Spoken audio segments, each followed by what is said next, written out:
Hello! Welcome to another episode of Writing in Cars with Books. I'm Jaclyn.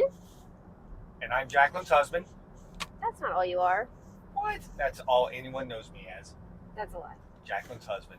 Hey, look, it's Jaclyn and her husband. Liar. Today we are discussing This Land is Our Land, a Blue Beetle story by Julio, Anta, and Jacoby Salcedo. And have you read them before?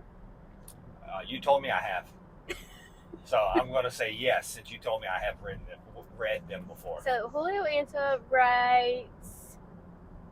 He wrote Home. I think that was an Image book, which was a very similar book, I would say, about a boy crossing from Guatemala into America, and he gets superpowers. And then him and Jacoby actually did another graphic novel called Frontera that was excellent.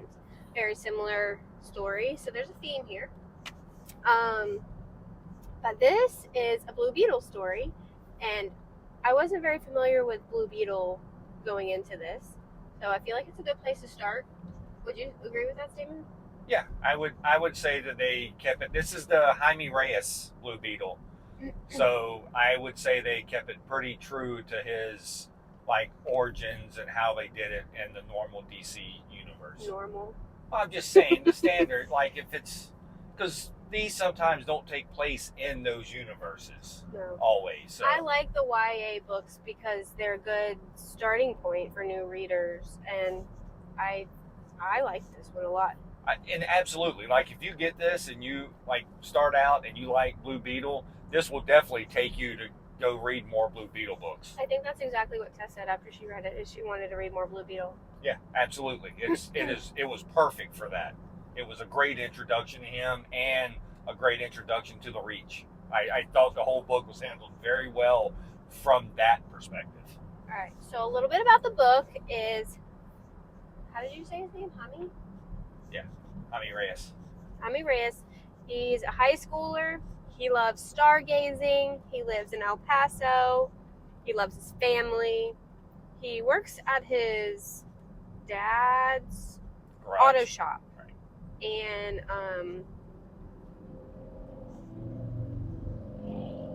yeah, I mean, he loves stargazing. That's a really big part of his story. And he has a group of friends that he kind of starts isolating himself because he's more has his head stuck in the stars, right? Would that sum it up pretty well? Yeah, I mean he doesn't isolate himself necessarily on purpose, but the world going on around him, sometimes he just wants a more peaceful existence. Yeah. Versus a argumentative existence. Yeah, one of his friends is really into social justice, and he's like, I don't really want to deal with this. But then he starts dealing with it because he has to help his dad's auto shop. Right? Right. So they live in El Paso, so the border crisis is a big part of their everyday life because he's ordering parts from across the border to get them for a better price, and then they're stuck sitting at the border. And then one night, while he is stargazing, he comes across this mysterious-looking scarab thing, and he wakes up in the morning, and it's attached itself to him. And when he realizes that he has powers, he uses those powers to get the auto parts across the border. Right. So that's how because it helps his dad. Yeah, so that's how he starts using his powers, but then he realizes the ulterior motive of the Reach. Which is where the scarab came from. Yes. The alien. So the space alien. Talk about the Reach a little bit more. You know more about it than I do. So the once again, the Reach is where the scarab actually came from, and once again, it all seems kind of innocent on the front of, oh, we want to come and help your planet, but it is not what they really do. They're not really a peaceful race. They're more about dividing and conquering, and the more you can destroy yourself, the better off it is for them, because they can then actually come in and kind of take over everything. Yeah, they also want to take over the land. Right. And the scarab kind of works for them, but at the same time, if the willpower of the bearer of that scarab is enough, like Jaime's is, then he can kind of say, you know what, we're not doing this. And so he has to kind of it's a small part in this book actually. It's just the Reach, but they do his origin very well with the Scarab and the Reach in there. So a big part of the conflict is Jaime wants to help his family, and that means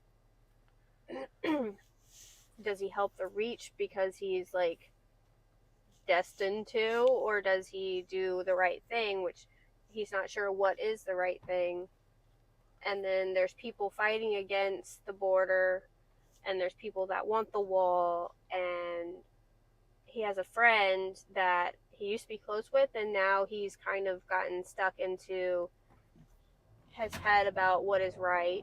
So there's conflict with his friends Right. too. His friend, his older friend that he hadn't talked to in years, and to come back to town, Yeah. is basically joining a white supremacy group. Yes. And so because of that, they're no longer friends, and they're battling the border war in that sense. But it's in the backdrop of a border war of the planet Earth versus outer space and other extraterrestrial conflicts, right? There's like multiple border wars Yes, going on at the same time. Correct. And I think the creative team on this does a really good job of showing how that Earth itself is just another border. Yeah. And how things need to be looked at. And they also go through the Native American. Yeah.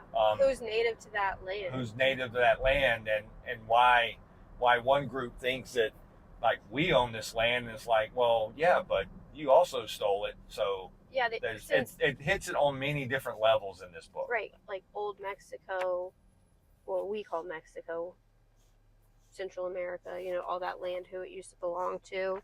Right, because like a lot of Texas and all that was Mexico at one point, but even before that, it was still Native American. Yeah, and the art is really beautiful.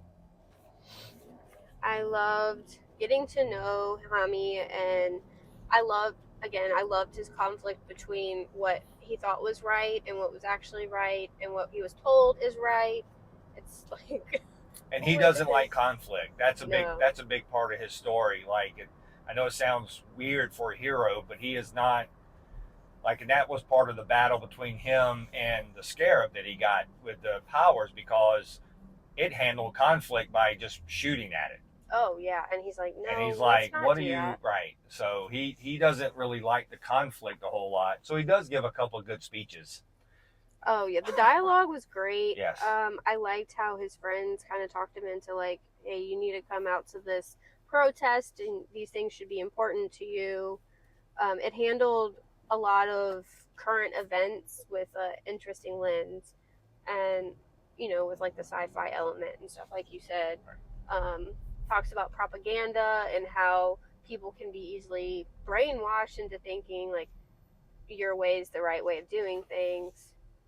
So it felt very, very timely, and I think it's a very important story. Yeah, I agree. I think it's handled very well. Like, it is, I'm not going to lie, it is in your face. It is flat out sitting there going, hey, this is the things, these are the things that's happening. But once again, it's also, just because someone tells you that it's happening in a certain way doesn't really mean that it's happening that way. It's a lot of it is used for propaganda, right? And they do a really good job in this story of showing you from the Mexican border and the American border at El Paso. But once again, they show you it from the Earth to other alien creatures, right? Mm-hmm. So they really kind of show you the different parts of what do you really call a border war, and when do you come together just to make things better, right? Because Mm-hmm. once again, contrary to popular belief, helping someone else doesn't mean hurting you. Right. Right. And that's, people forget that. People forget that a lot, that just because somebody else is brought up a little bit doesn't mean that you're brought down. It just means that everyone's getting better. And so that was really honed in on the Jaime and his friend Riley. Correct. And how they used to be friends, and he was like, what happened to him? Like, why did he change? And he figures out it's because of the propaganda and what he was being fed to. He was like on forums, right? He was being manipulated. Yeah. Right. And so Jaime didn't want to give up on him because he's like, he was my friend. And it's like, at what point do you let them go that route, or do you want to change them? How do you change your mind? And realistically, do you ever really change someone's mind when they And that is go that also way? talked about in this book. Yeah. Like, can you ever really change someone's mind, even in the face of, proof and Yeah. like Diversity. logic, diversity? But I think for Riley, he wasn't too far gone yet because he was only in this for a few years, or if that, Right. months maybe. It's a couple of years. Yeah, like he was out of town and came back. So when did he start going down this rabbit hole? But he wasn't too far gone. So in a way, Jaime felt like he could save him. I'm going to keep saying Jaime because I'm sorry. It's Jaime. Jaime. You're making me talk way too much. I want you to talk. This is fresher in your mind. So No one wants to hear me talk. yes, they They only hear you talk. You are good at this. They really want to look at your beanie. My knocking point beanie that I stole from Phillip. But anyways, this is a very important read, and I think the message is great. It needs to be in the hands of people that I know will not read it, but that's usually how it goes. But if you want to get a good introduction into the Blue Beetle, like, this is handled very, very well. Yeah. And it really is his trials and tribulations of what he goes through and the type of person he is, right? Yeah. Because it's, once again, he's a person who wants to believe in the best of everyone, even when sometimes things right there in front of him are showing you that they're not. And it's a story centered around friends and family, community, and that's really what we need right now, is to come together as a community for the greater good of our planet. What? Captain Planet? Ah! Real monsters. But yeah, highly recommend this one. It's a DC young adult book. This land is our land. Did you show the cover? I didn't show the inside. Yeah, the art is beautiful. Yeah, it really is. Let me see a good picture of him with a. It's more near the end. Yeah, I already showed that page. So Oh, okay. You showed him in full costume? I think so. Okay. I thought you showed him where he was just flying. He wasn't in full costume at that point. It's hard to see because of the sunshine, but That's what happens when you ride in cars with a book. yeah, it's a beautiful sunshiny day. So it's a good day to pick up a book and sit outside and read. That's what we're gonna do when we get home. But again, highly recommend this. Land is Our Land by Julio, Anta, and Jacoby Salcedo. Sure. DC young adult Blue Beetle book. Blue Beetle, yum. Okay, that is all I'm going to ramble about today. Do you have any last comments? Nope, I'm all good. I've rambled out. Did you like the book? Yes. No, I thoroughly enjoyed the book. Like I said, I thought everything was handled in it very well, and there was a lot of contrast from all sides, and good conversation. Like, the characters have really good conversation too. So It's a good origin story. yeah, I thought it was handled very well, and I thought Blue Beetle was handled very well, and Blue Beetle was handled in a way of why people are starting to enjoy this Blue Beetle. So I hope we see him more in the YA universe. It's fun. Yep. So thank you for watching. Thank you for listening. If you have any requests for us to discuss in our car, let us know in the comments below.